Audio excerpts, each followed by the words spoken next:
The story begins in Isgard, where civilians cheer and call out to the hero in the parade. At the same time, two siblings run to catch a glimpse of the parade. "Brother! Slow down!" the sister calls out, but her brother urges her to hurry as the parade is about to end. Along the way, they spot a man walking in the opposite direction. The sister thinks of directing him towards the parade, but her brother stops her because the man is a dark mage, and in Isgard, dark mages are shunned as cursed. In the next scene, we see a saint watching Isgard through her window. Soon, the dark mage arrives to see her.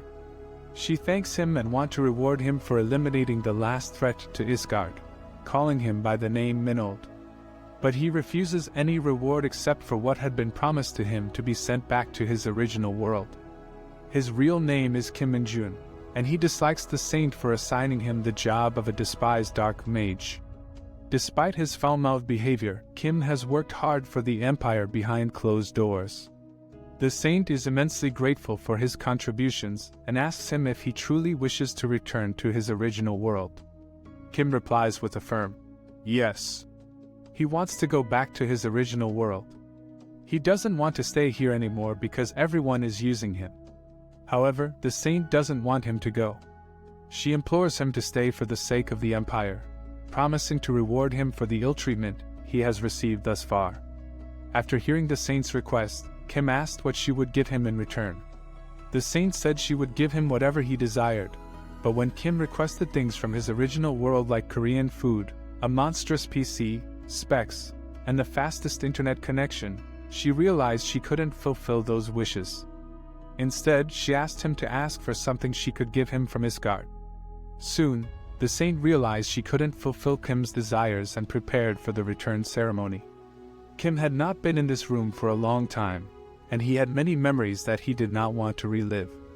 The saint asked him to stand in the middle of the summoning seal where he was originally summoned. After Kim stood there, the saint released the protection of the saint. Although it was called protection, it was just a leash that restricted him from fighting the saint. Kim was finally going to be released from this cycle. The saint told him that she really couldn't understand why he was giving up his incredible power that he had obtained here. Kim then told her to mind her own business, and asked if she wasn't concerned that after the seal was gone, she could die by his hand. But the saint was willing to accept the risk since she had started everything. After removing the protection, she asked him if he wanted to harm her. If not, she would proceed with the next step of the ritual. This involved removing the powers he had gained in Isgard. However, he used his dark magic to prevent her from doing so. He didn't want to lose all the power he had earned through hard work. It was a lie that he would give it all up. Then, he used his dark magic to open the dimensional portal, which was impossible for a dark mage to do. She tried to stop him, warning of the danger of dimensional travel. Surprisingly, she didn't know that he had practiced it over 1,000 times and had reached the pinnacle of his dark magic abilities. Finally, he left through the portal, cursing her. In the following scene, we find Kim back in his original world after escaping that dreadful place. He was thrilled to be back and eager to play his favorite games. However, he was disappointed to find that the network was down. To add to his dismay, regular soldiers were patrolling the neighborhood. Suddenly, one of the soldiers noticed something and became alert, but soon realized it was just a civilian. However, civilians were not allowed in that restricted area, and it turned out to be none other than our protagonist, Kim. The soldier advised him to move to a safer area. Kim assumed that they were conducting a training exercise. Suddenly, a monster appeared out of nowhere and attacked Kim from behind. One of the soldiers yelled for Kim to run. However, Kim realized that his demonic energy was gone. He quickly improvised and used his bare hands to defeat the monster, leaving the soldiers astonished. After killing the monster, the protagonist Kim is thinking about why the monster appeared on Earth. The soldiers are now scared of Kim because of the scene they witnessed. In the following scene, Kim is seen sitting in a car with one of the soldiers who explains to him the consequences of his actions, stating that he could end up in jail. However, given their commander's orders not to escalate the situation, they're simply letting Kim go.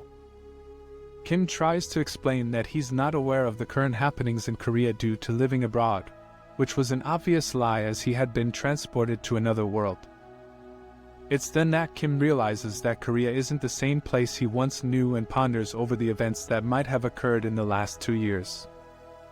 Around the age of 7, Kim had witnessed the emergence of dungeons, which brought forth monsters that started appearing in real life. With the arrival of dungeons, superhumans called Awaken also surfaced, endowed with abilities that far surpassed those of an average human. They formed a group called the Hunter Corps, which was newly established at the military base, and made it their mission to eradicate the monsters as soon as they appeared. Prior to Kim's summoning by the saint, Korea had no potential dangers of being harmed in civilian areas. Kim soon became anxious about his game, Dungeon Power Fighting, and pondered if the server had been shut down due to the recent phenomenon. He began questioning the effort he had put into returning home if he couldn't even enjoy his favorite game. Unfortunately, the server remained closed. The soldier, having overheard Kim's words, grew suspicious of him. Although the whole world was in turmoil, Kim seemed to be ignorant of it all. The soldier refrained from asking him anything as he was intimidated by Kim's strength. Kim then asked the soldier if the game developers had been evacuated safely and if it was still possible to get a job at a game company these days. The soldier soon explained to Kim that the reason for the current dire situation was the weird phenomenon that had started spreading from the dungeons 2 years ago. One day, the dungeons began to appear more frequently and started getting larger, but the biggest problem was the increasing number of giant monsters emerging from these strange dungeons. As a result, the military could no longer control the dungeons, and the situation escalated to the point of locking down some civilian areas. Since then, the military has been trying different methods to fight back, but they lack the numbers to do so effectively. After listening to the soldier's explanation, Kim asked if the game companies were all right. As the soldier conversed with Kim, he inquired about his age. Kim's response was that he was 21 years old. Upon hearing this, the soldier told that Kim should soon enlist in the military. He would be required to serve for 5 years in the military. Kim was taken aback by the sudden news, as he had planned to unwind and play Dungeon Power Fighter upon returning home. But now, it seemed that he had no choice but to enlist for the next 5 years. In that moment, his phone beeped with a message indicating his enlistment date, and to his surprise, it was the very next day. As the next scene unfolds, we see Kim engrossed in playing his favorite game, while reminiscing about his past when his parents went missing. He had secluded himself in his house and spent most of his time playing games. When he was in grade 12, he was summoned to Isgard without having made a single friend. However, the PC room has now become a forgotten paradise of humanity for Kim. After satisfying his gaming cravings, he decided to check the internet for news articles. To his surprise, he discovered that everything the soldier had said was true, including the enlistment date that he had received from the Military Manpower Administration.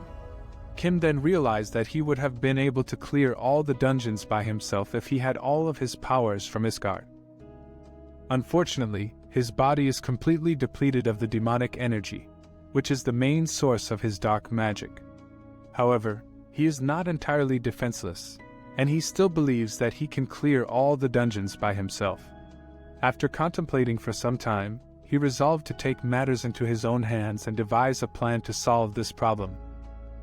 The next day, Kim arrived at the military base and was greeted by a gloomy atmosphere, as everyone seemed to be feeling down. Suddenly, a loudspeaker announcement instructed all soldiers to report to the auditorium immediately. In the auditorium, the military officials addressed the new soldiers in a harsh and critical manner. Listening to their harsh words, Kim recalled his previous master who used to beat him mercilessly during training. He realized that he had forgotten to seek revenge on that cruel person before coming to the military base. Nevertheless, compared to his previous master, the Earth instructors seemed to be much nicer to him. Shortly after, the battalion commander offered the troops the opportunity to join the Hunter Corps by asking them to raise their hands. Despite knowing that hunters receive different treatment than regular troops, nobody stepped forward and remained silent.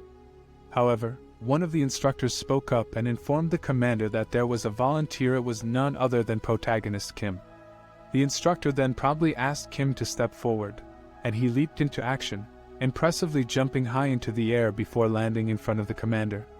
The entire battalion was amazed by his remarkable display of athleticism. Kim then expressed his interest in applying to the Hunter Corps to the instructor. The next scene shows Kim's past, when he was in Isgard 645 days before returning to Earth. In the Forgotten Canyon, Kim can be seen talking to himself about the challenges of being a dark mage. Despite their incredible skill, dark mages face a unique challenge: it's their demonic energy. Unlike regular mages whose mana naturally restores itself, a dark mage must regularly collect demonic energy by defeating monsters. However, replenishing demonic energy by using monsters is not efficient, and Kim's job image is so poor that he couldn't find any party members to assist him. Kim's situation is perilous, as running out of demonic energy while in a dungeon could mean certain death. The only viable solution for a dark mage to replenish and retain their demonic energy is to defeat monsters with maximum strength. The life of a dark mage is full of turmoil, and Kim knows this all too well. In the present scene, the battalion commander informed Kim that a troop from the Hunter Corps would arrive if he waits there. Then, the commander asked Kim if he had any particular reason for applying to the Hunter Corps, given the current circumstances where many members with special abilities are returning to the regular army. Kim responded that he has business in the dungeons. In Korea, all dungeons are managed by the army, and the Hunter Corps has the first priority in subjugating monsters within them. The Hunter Corps is a highly skilled unit where members can advance in ranks based on their abilities, regardless of their service period or limits. If Kim enlists, he will be able to enter the dungeons, where he can clear most of them alone and encounter monsters with demonic energy. By doing so, he can recover his lost powers, advance quickly. If that happens, then the Dungeon Power Fighter developer can relax and develop the fourth awakening stage of the game, and Kim will become a high-salary public hero. That's what he thought. Shortly after, a sergeant from the Hunter Corps, named Lee Sungo, arrived and reported to the battalion commander. The commander informed Sungo that Kim was their only reported recruit. Sungo then questioned Kim about his hunter abilities, asking if he had awakened as a hunter and could open his status window to show his stats. Kim was taken aback by the sergeant's directness and thought to himself, "Are all Hunter Corps like this?" While Kim was familiar with the concept of a status window from his time in Isgard, he rarely used it there as it only provided numerical values for his stats and abilities. Curious about how it worked in this world, Kim opened his status window, only to discover that it contained an error. Meanwhile, at the Hunter Corps Training Center, the battalion commander is having a conversation with a new recruit named Sun Yunseo. She expresses her concern that she may be given special treatment during her training period if the battalion commander called her here because of her father. However, the battalion commander assures her that this is not the case. He called her here to inform her that a renowned rookie has recently enlisted, and he wants to encourage her before training. He explains that the country is always in need of skilled individuals like her on the field, and as a citizen and soldier, he wants to express his gratitude. As the conversation continues, the battalion commander reveals that he received an interesting report earlier in the day about a potential new comrade for Yunseo. He asks if she would like to pay a visit together and see what this new recruit is all about. The scene shifts to Kim, who is now inside the Hunter Training Center, and he is visibly excited to see it. However, the sergeant warns him not to get too excited because his enlistment in the Hunter Corps is not yet decided. The sergeant explains that Kim is a special case, and he will personally test him. If Kim is found to be lying, then he will have to enlist in the military police. Kim asks about the test, and the sergeant challenges him to move a red stone, a dense and heavy mineral byproduct of dungeons, even an inch within 10 minutes. Kim glad the test is simple, which enrages the sergeant. Sergeant then thought there is no way to check another person's status window. There always been trash people who tried to take advantage of the Hunter Corps with mediocre abilities. Kim jumps 5 meters high onto the podium in the regular soldier recruit center, but to the sergeant's surprise, an error appears on Kim's status window. He can't believe it and thinks it's utter nonsense. This scene is seen by the Corps commander and the new recruit. Commander then told the new recruit that Kim apparently showcased incredible physical abilities, but his status window shows an error.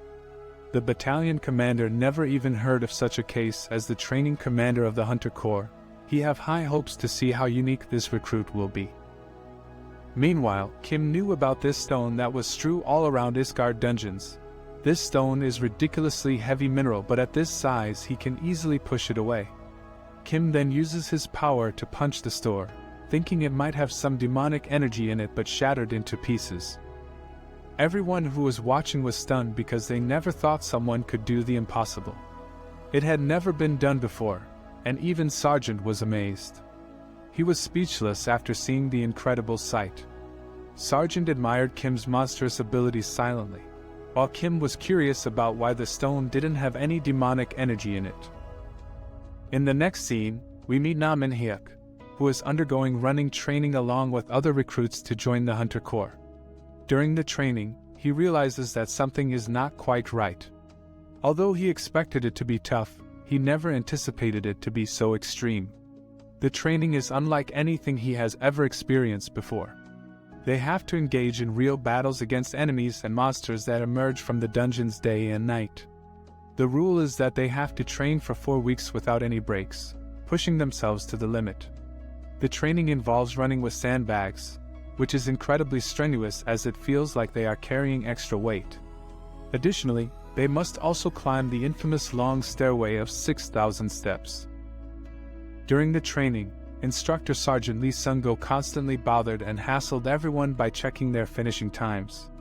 Na Min-hyuk initially believed that this was necessary, but his opinion changed as soon as he noticed Kim, the protagonist, during the training session. Kim's remarkable performance stunned everyone, and they couldn't take their eyes off him as he breezed through the training like it was a morning jog for him. Despite the grueling training, Kim's body felt incredibly light, as if he could fly with all the energy coursing through him. Once the training ended, he was rewarded with excellent meals, a far cry from the meager offerings he had to endure during his 2 years in Isgard. Moreover, the Hunter Corps paid handsomely and even provided time for recruits to play games. This made Kim firmly believe that the Hunter Corps was the best choice for him. With an immense surge of excitement, he ran even faster while other recruits watched in awe and disbelief. Even Sergeant Lee grew increasingly frustrated at how Kim seemed to complete everything faster and with ease compared to the others. When it normally took a human 1 hour to complete the run, Kim seemed singularly focused on finishing it because Lee had claimed that he could go on an outing if he finished the run in 30 minutes, and received a pass from Lee. Immediately after finishing the run in just 21 minutes, something that none of the other trainees had ever achieved, he thought about Kim facing the dungeon monsters. Kim possessed the necessary fitness and requirements to join the Hunter Corps, so he decided to keep an eye on him. After completing their training, the group felt exhausted, and the thought of doing it all over again the next day left them feeling frustrated. Some even found themselves excited over a mere 1-point increase in their stamina stat. However, Kim was taken aback by this situation as he was accustomed to seeing his stats skyrocket by tens on a daily basis back in Isgard. While his comrades chatted about Kim's plans for the outing pass he had just earned, Kim remained unsure of what to say. As they continued to converse, they inquired about Kim's workout routine and praised him as unbeatable. As Kim reflected on his past life in Isgard, he recalled how nobody was ever willing to talk to him due to the belief that speaking to a dark mage brought bad luck. However, these new acquaintances treated him like a friend. After their conversation, they went to the PC room together to enjoy their free time and thought of getting 2 hours of sleep, which was considered a luxury in his time in Isgard, as Kim was barely able to sleep for 1 hour a day. Now he is able to deplete his game fatigue on a daily basis, thanks to the Hunter Corps and the authorities. As the next day's training commenced, the recruits were tasked with running 40 kilometers in just 2 hours in order to earn their breakfast. Kim completed the run effortlessly, as if it were just another mundane task. While the other recruits struggled and felt like they were on the brink of collapse, Kim strolled through the challenge with ease. One of the recruits marveled at Kim's composure, noting that he wasn't even breaking a sweat. The recruit went on to share that he had heard rumors that Kim had been gaming all night, with only a 2-hour break over the past 4 weeks. Following the incident, an announcement ensued, with the higher-ups expressing extreme disappointment in all the new recruits. It was revealed that they were in the last week of training, and only half of the recruits had managed to complete the bare minimum of the training. While Kim was perplexed by the lieutenant's third-person reference, the others were filled with fear as he warned them that they would perish in a month and a half if they were deployed to fight against the dungeon monsters. He also mentioned the final training, which was the dungeon adjustment training. Although most dungeons disappeared after defeating all the monsters, some remained and would continuously transform, becoming training facilities for the hunter court to experience a variety of environments. As the trainees contemplated this, all they could think of was their impending doom, as they could barely pass the basic training they had started. When everyone was feeling frustrated due to the tension, the lieutenant appeared to be pleased with their expressions, as if he was controlling his horses. According to him, only strict discipline and rewarding the trainees with basic prizes could lead them to a better future. He claimed that they should not be discouraged as success could be achieved if they used their brains.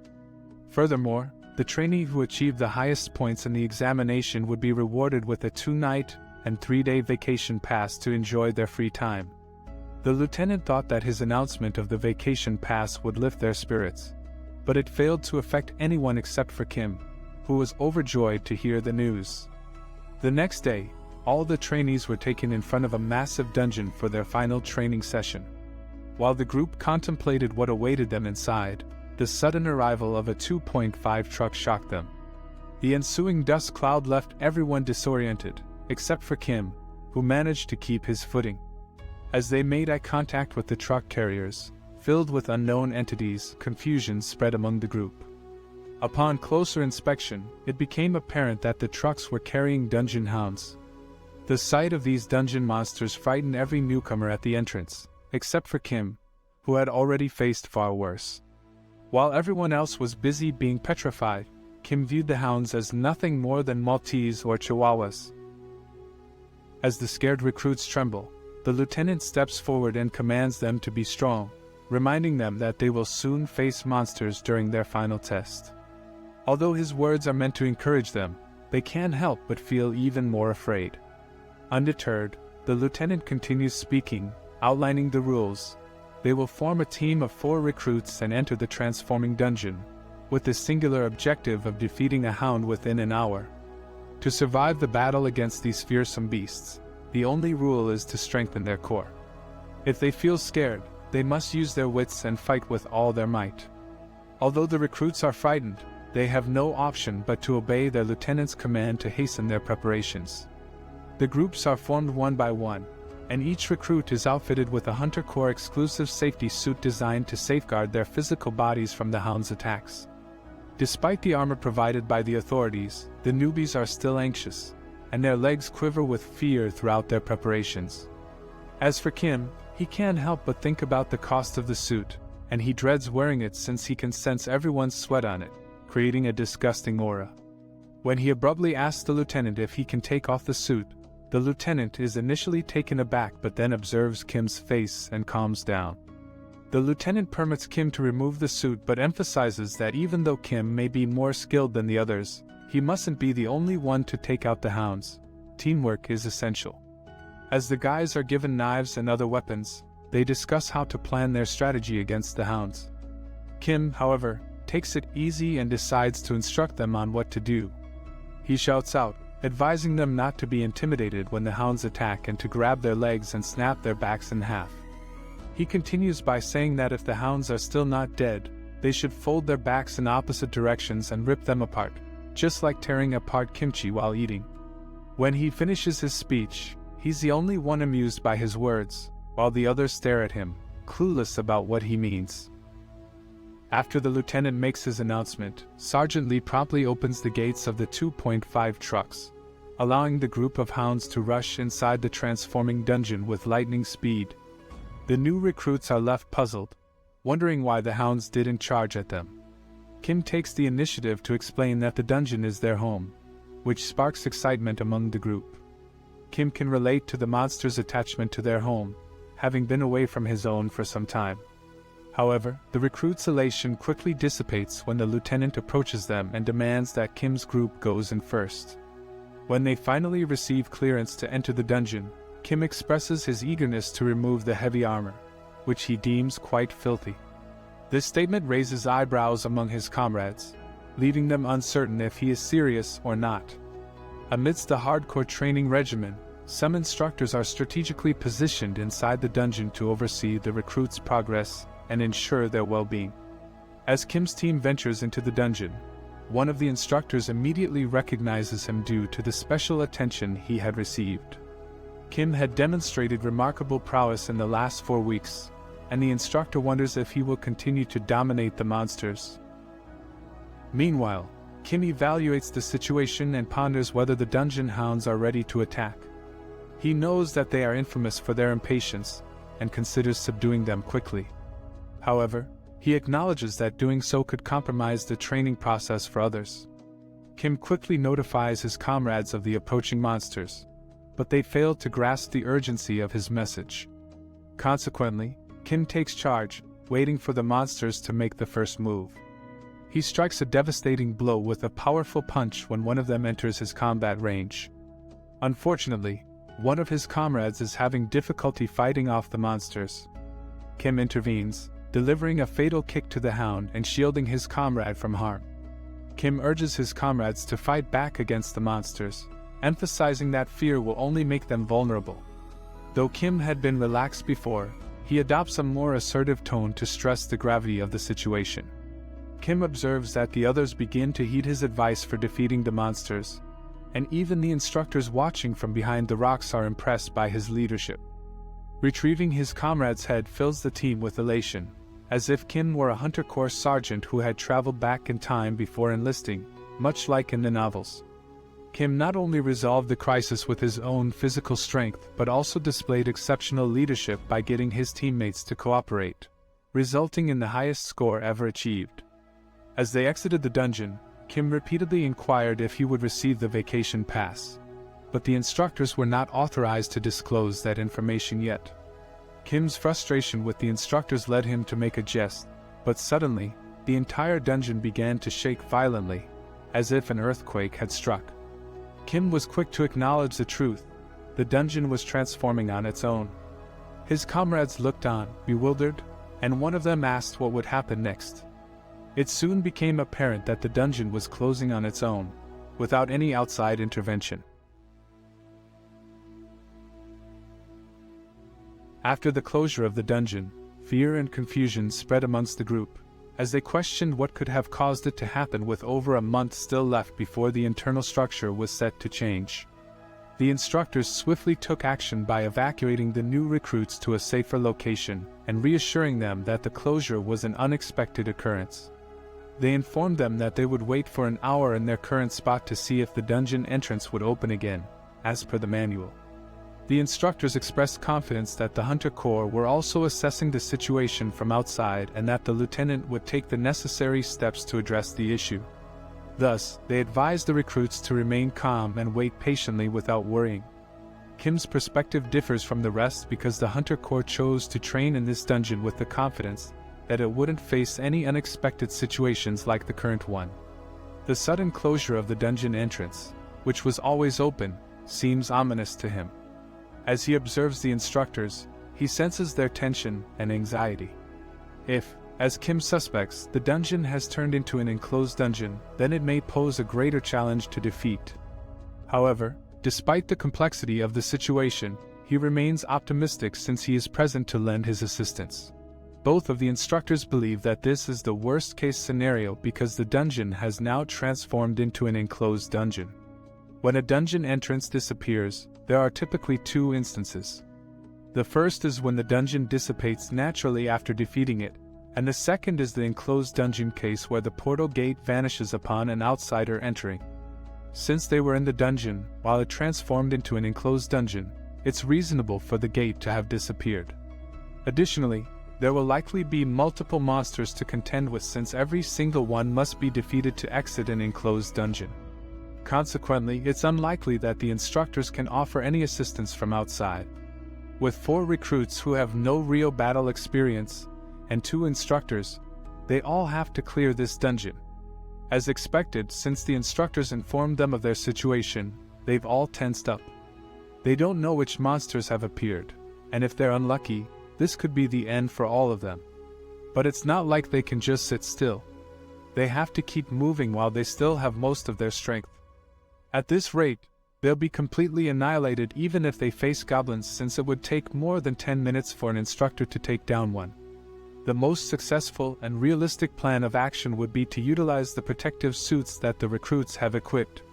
Soon Kim notices something unusual. One of the instructors faints before he can even identify the issue. In a swift turn of events, the other instructor rushes to help but ends up collapsing as well. Alarmed by this, Kim instructs the other recruits to stay away from them, as they might face a similar situation if they come any closer.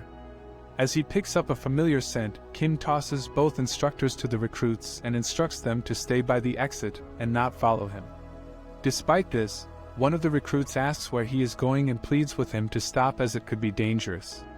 Kim is filled with an overwhelming sense of excitement as he senses the demonic energy, the very reason why the instructor fainted. He knows that even his guardians, who are specially protected against demonic energy, are at risk when facing monsters, but to ordinary humans, it's even more fatal. However, to dark mages, demonic energy is equivalent to a charger for a dead phone, making it all the more thrilling. As Kim ventures further into the cave, he uncovers the source of the dense demonic energy. Despite the lack of any visible traces of a monster, he looks up and spots the Dark Hound, a creature that cannot hide from a dark mage like him. He never expected to encounter this monster here, and he knows that this species is far more overpowering compared to ordinary hounds. Kim's first encounter with the monster occurred roughly a year into his summoning in Isgard.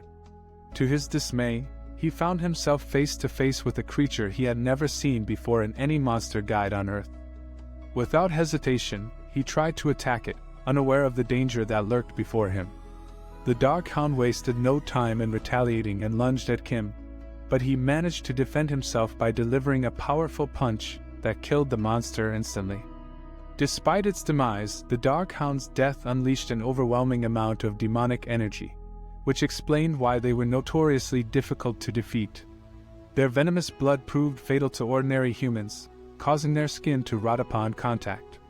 Kim, a dark mage, was immune to the toxic effects of the Dark Hound's blood. He proceeded to absorb the dark energy, which had no adverse effects on him whatsoever. In the previous video, we were captivated by an intense battle between Kim and the notorious Dark Hound. Despite being notoriously difficult to defeat, the Dark Hound lunges at Kim, but he defends himself with a powerful punch that instantly kills the monster. Nevertheless, the Dark Hound's death unleashes a surge of overwhelming demonic energy, explaining why it was such a formidable foe. Additionally, the Dark Hound's venomous blood is fatal to ordinary humans, causing their skin to rot upon contact. Thankfully, Kim is a dark mage and is immune to the toxic effects of the Dark Hound's blood, giving him a significant advantage in the battle. Despite the danger, Kim emerges victorious by defeating the Dark Hound and absorbing the demonic energy. After experiencing the thrill of absorbing demonic energy for the first time on Earth, Kim feels excited to absorb demonic energy after a long while. Currently feeling around 5% charged. However, he couldn't help but wonder what the Dark Hound, which was typically found in Isgard, was doing in a place like this. While he had considered the possibility of monsters on Earth possessing demonic energy, the instructor's reaction suggested this was a first. Curiously, he recalled no mention of either demonic energy or the Dark Hound during his training at the center. As he pondered how the creature managed to travel dimensions, it was highly unlikely that the Dark Hound could have managed dimensional travel on its own, as that required mastery of dark magic powers at the level of someone like Kim, or the saint who could utilize the powers of the gods. It was an ability that was beyond the reach of most. The protagonist then wondered if he was overthinking something minor. Following that, he searched for the Dark Hound's corpse, which he needed to make a report, and ultimately found it. Meanwhile, the instructors slowly opened their eyes and regained their senses. They were shocked and asked the new recruits if they were all right and if anyone was injured. The recruits reassured them that they were fine. However, Kim had already ventured deep into the dungeon by himself, which left the instructors stunned upon hearing it from the recruits. They were told what had happened while they were unconscious, and one instructor grew angry at Kim's recklessness in such a dangerous situation. Though the instructor knew that Kim's behavior alone could be grounds for expulsion, he couldn't say anything as he had failed to protect the recruits and fainted himself. Realizing that they needed to act quickly to save Kim, the instructor knew he couldn't dwell on his anger at Kim's behavior. As they discussed their plan to rescue him, one of the recruits informed another instructor that Kim had returned, but not alone. He had brought the Dark Hound with him. The instructors were shocked upon seeing the creature, with one noting that it looked different than usual. Kim then threw the Dark Hound to the ground and instructed them to examine it. Upon closer inspection, they realized that this was the creature responsible for causing them to faint. The other recruits were astonished to see that Kim had defeated such a large monster on his own. "If the ones we defeated were light class, then this one must be heavy," one of the recruits commented. Soon after, the dungeon gate opened, and they were about to leave when one of the instructors stopped Kim and asked him if he really defeated the Dark Hound on his own. Kim nodded in confirmation. After that, one of the instructors told the other instructor to escort the other recruits out of the dungeon, and he would follow shortly. When the other recruits had left, the instructor told Kim that he needed to report everything to the lieutenant once they were outside. The instructor also warned Kim not to leave anything out, including how incompetent their instructors were. After all, they had fainted and left the recruits by themselves, and they had no excuses, even if they were sent to military prison.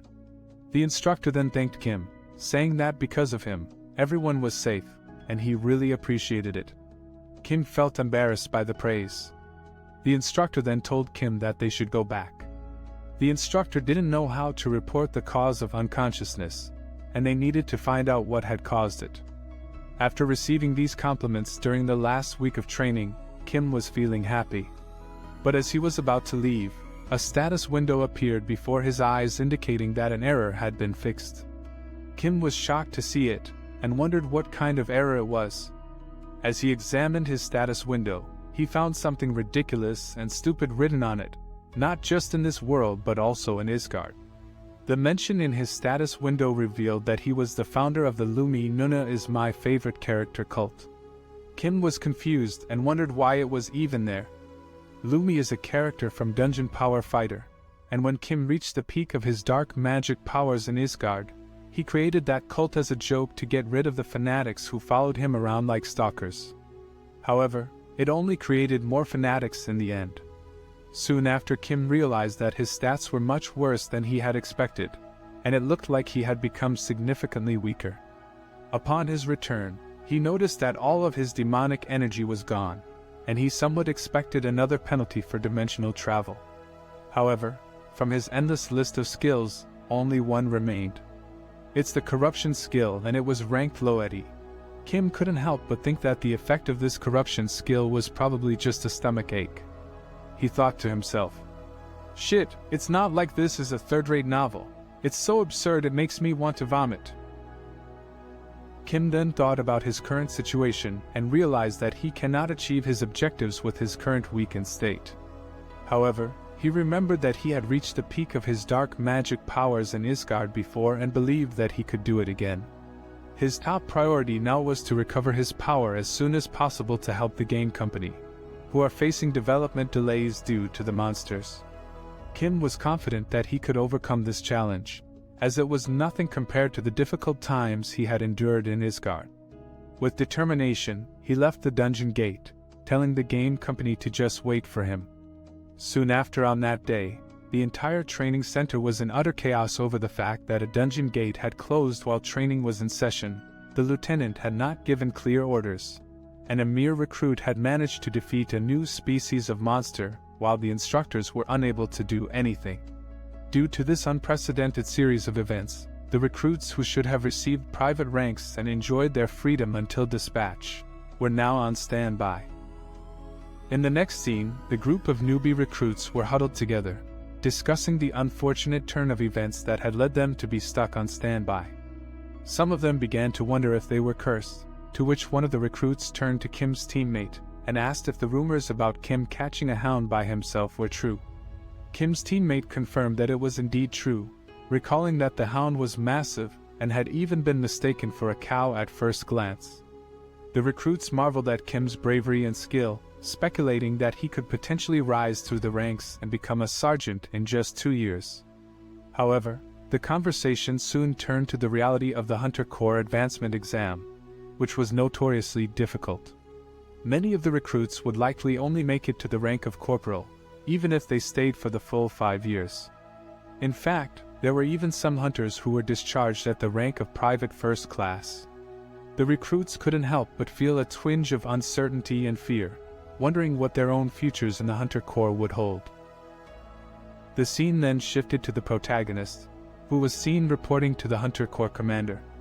As Kim made his report, he couldn't help but notice the commander punishing a lieutenant for not checking the dungeon properly. It was a stark reminder of the stakes at play in their line of work. Soon after, the battalion commander called Kim over and revealed that, since he had received the highest score, he had a special proposal for him.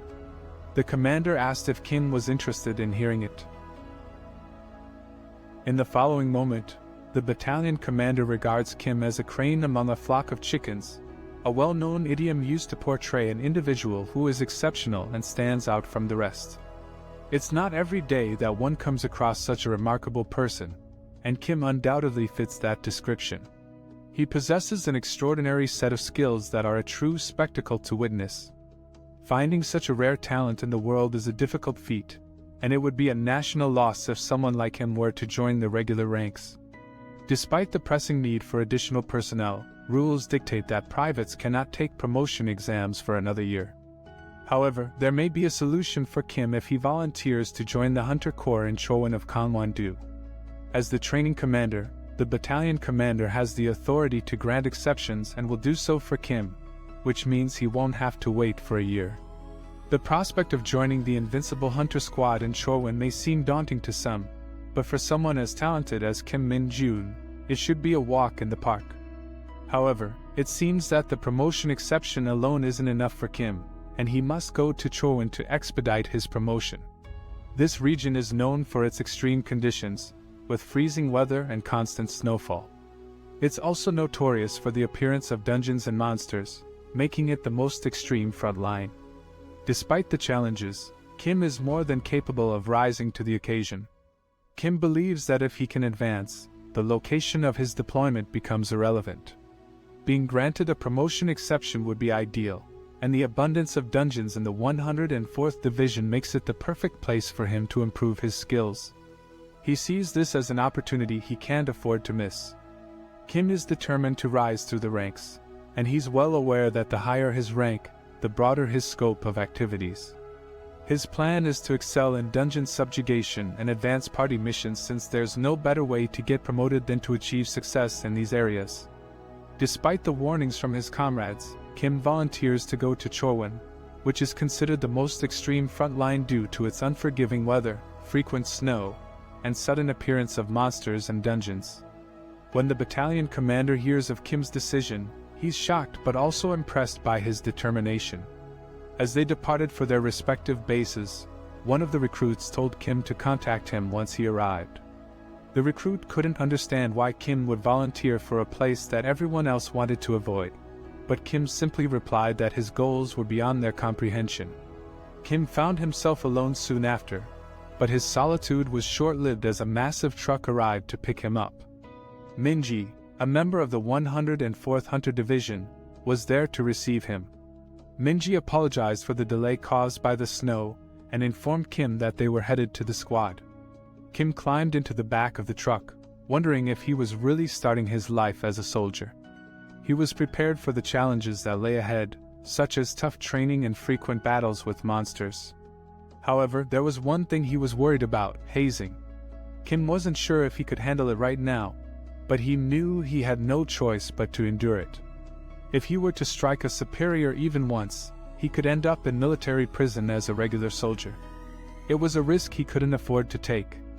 After arriving at the 2nd Battalion of the Invincible Hunter Corps where it was snowing heavily, Minji brought Kim to his seniors' room and instructed them to take care of him. Kim's seniors were thrilled to see a new recruit and eagerly asked for his name. When Kim revealed his name, they couldn't help but ask if he was the rumored super soldier who defeated a hound on his own. Suddenly, one of the seniors threw Kim's bag and told his roommate to unpack his stuff. Kim couldn't help but wonder if these were the leaders of the dormitory, as they looked at him with a gleeful expression, almost as if they had just discovered a new toy.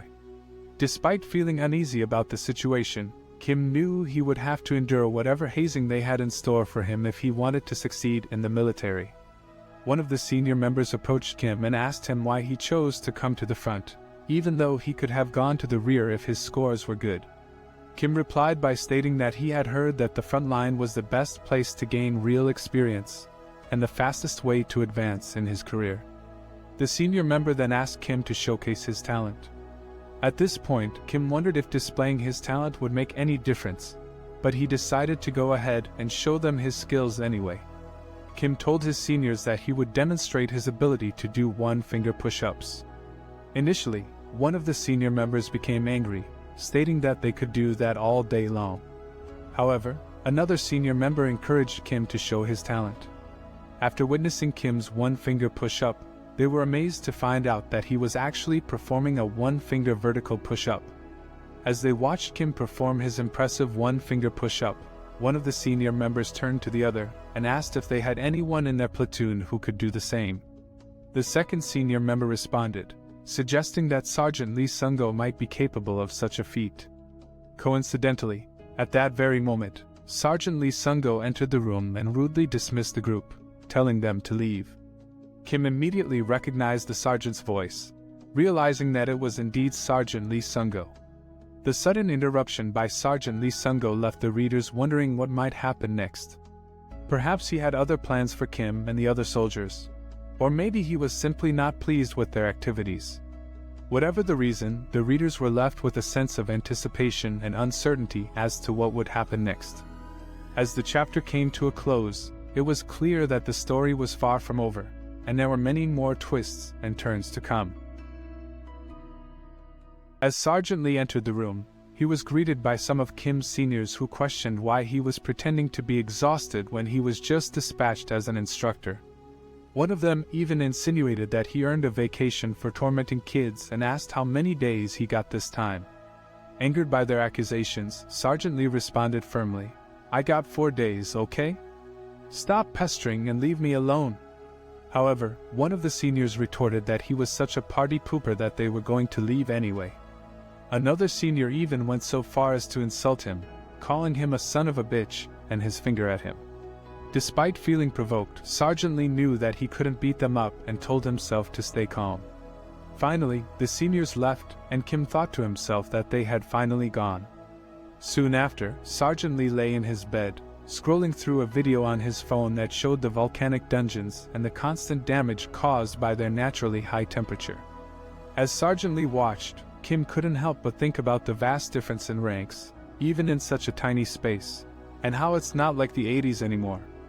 Feeling a sense of responsibility towards Kim, Sergeant Lee immediately called Dong Jin, who Kim reported to, and instructed him to make sure to properly instruct Kim since he was Dong Jin's direct junior. Dong Jin introduced himself to Kim and suggested they talk over some food. He even received a special permit to visit the retail store so that they could enjoy a meal together. However, when Kim heard this, he couldn't help but think that he couldn't even go to retail stores as he wished. Upon arriving at the retail store, Dong Jin told Kim to pick out whatever he wanted to eat and assured him that he could eat as much as he liked. Kim was surprised and asked if Dong Jin was sure, saying that he ate a lot. Dong Jin replied, "Of course, pick whatever you want, eat as much as you like." However, when the retailer told Dong Jin the total cost of their purchase was 300,000 won, Dong Jin began shaking as he handed over his card. The retailer noticed and asked if Dong Jin was cold, and why he was shaking so much. As they began their meal, Dong Jin urged Kim to savor every bite of his food. Kim, curious about the rules surrounding the retail store, asked Dong Jin about the special permit he had mentioned earlier. Dong Jin replied that only privates first class and below were limited to visiting the store on weekends. Furthermore, there were restrictions on the use of other facilities as well. Gyms were available only to privates first class or above, while PC rooms required a rank of at least corporal. Kim was taken aback by these limitations and exclaimed that it was insane that only corporals and above could use PC rooms. Dong Jin sympathized with him but explained that it was not something a private first class like him could resolve. Kim asked if there was any way to change the situation, to which Dong Jin replied that he would need to advance to the rank of at least a sergeant to even attempt it, though that would not be easy. Feeling frustrated, Kim thought to himself that this was crossing the line, and there had to be another way besides advancing in rank. Dong Jin cautioned him that becoming a sergeant in the Hunter Corps was no easy task, and he had failed the advancement exam many times, resulting in him remaining a private first class for 3 years already. Determined to help Dong Jin, Kim pledged to get promoted quickly so he could bring Dong Jin up with him. As Kim and Dong Jin were chatting, another sergeant named Guangshik joined them. Guangshik asked who they had there, a new recruit and a private first class, and if they were enjoying some delicious food. Dong Jin invited Guangshik to join them. To their surprise, the sergeant didn't refuse the offer and joined them. Kim couldn't help but feel annoyed that as soon as he was done talking, someone else showed up. However, he decided to put it aside and focus on the conversation at hand. As they enjoyed their meal, Sergeant Guangshik mentioned that he wouldn't say anything about their conversation, but warned them that if they were useless during the firearms training tomorrow, they would both be in trouble. He made it clear that being new was not an excuse for poor performance, and asked Kim if he knew how to shoot. Dong Jin reassured the sergeant that he was just about to explain the firearms training to Kim.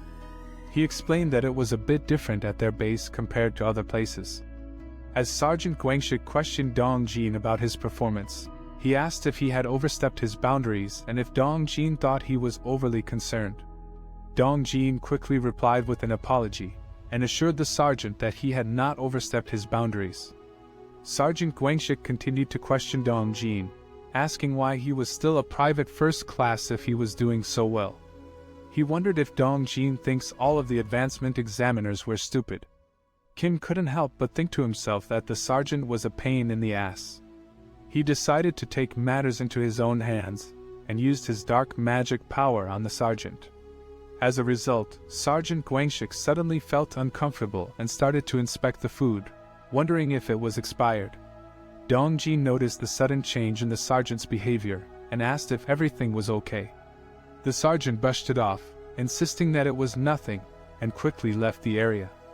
Kim was pleased with the results of his E-rank corruption skill, realizing that it could be useful in situations like this. Kim was curious about the firearms training that Dong Jin had mentioned earlier. Dong Jin explained that they would be using bullets with even higher power than the ICM bullets that they had used before. The improved conventional munitions known as ICM had been used by the Hunter Corps against large monsters, and the bullets they would be using at the training center were like a wild stallion in comparison. Dong Jin warned Kim that the recoil and sound of the gunfire would be much different than what he was used to, but reassured him that it was important to have strong firepower when dealing with monsters. Kim thought to himself that the comparison of a pony and a wild stallion was fitting, and he was excited for the training tomorrow. He also remembered the long-range weapons he had used in Isgard and thought they must be equivalent to an elephant in comparison to the wild stallion bullets. Nevertheless, Kim was looking forward to the training and was more than happy with the prospect of using wild stallion bullets. In the following scene, everyone went to the firearms training facility. Upon arriving at the firearms training facility, and Kim began his shooting training. However, during his session, he missed one shot. Once he had completed his training, one of the onlookers remarked, "19 direct hits and 1 miss." Everyone was surprised and started discussing among themselves, wondering if Kim was some kind of shooting machine or if it was just pure luck. They questioned whether it was possible to achieve such results with just luck. One of the senior officers mentioned that his personal best record was 14 hits, which was considered above average for the squad, but compared to Kim's performance, it seemed mediocre. Despite the skepticism and awe, it was clear that Kim's shooting skills were truly exceptional. The scene was witnessed by 2nd Lieutenant Mincheol and 1st Sergeant Taisik. Upon seeing Kim's remarkable marksmanship, Lieutenant Mincheol exclaimed, "My God, 19 headshots!" 1st Sergeant Taisik confirmed that the rumors about Kim being an elite were indeed true. The senior officers were impressed and asked Kim how he managed to shoot so accurately. Kim humbly replied that he simply followed his instructions. However, one of the other seniors pointed out that it's not like they weren't instructed. Sergeant Minji, who had appeared behind the seniors, congratulated Kim on his impressive shooting skills, firing 19 direct hits on his first round. He encouraged him to continue to show his best during the afternoon's special firearms training. Kim was left wondering what this special firearms training would entail. Dongjin was impressed by Kim's shooting skills and remarked, "Wow, Minjun, you're so good at shooting. You could have gotten a vacation if you had hit all 20 though. It's a shame." Kim then asked what was so different about the special firearms training. Kim admitted that he hadn't heard much about it. Dongjin apologized for assuming that Kim would not be a good shooter and explained that new recruits were usually exempt from the special firearms training, as it took some time to get used to the squad's ICM bullets. However, Kim would go through a briefing nonetheless. With that, Dongjin gave a brief explanation of the special training. Dongjin explained that the special firearms training involved a 2-person team entering the training facility and eliminating monsters en route to the destination.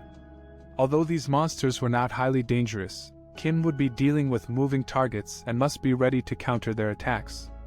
Additionally, he needed to watch out for the civilian target plates that pop up every now and then. Even if he defeated many monsters, hitting even one civilian target plate would result in an automatic failure. After explaining the details, Dongjin reassured Kim that there was no need to be scared just because he would be facing real monsters. The executives would be controlling the situation, so Kim should not worry. Upon hearing this, Kim thought that it sounded like so much fun. Thanks for watching this video. If you enjoyed it, please give it a thumbs up by clicking the like button below. If you have any comments or feedback, feel free to leave them in the comments section.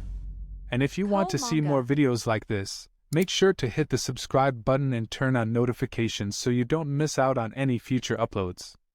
Thanks again for watching, and I'll see you in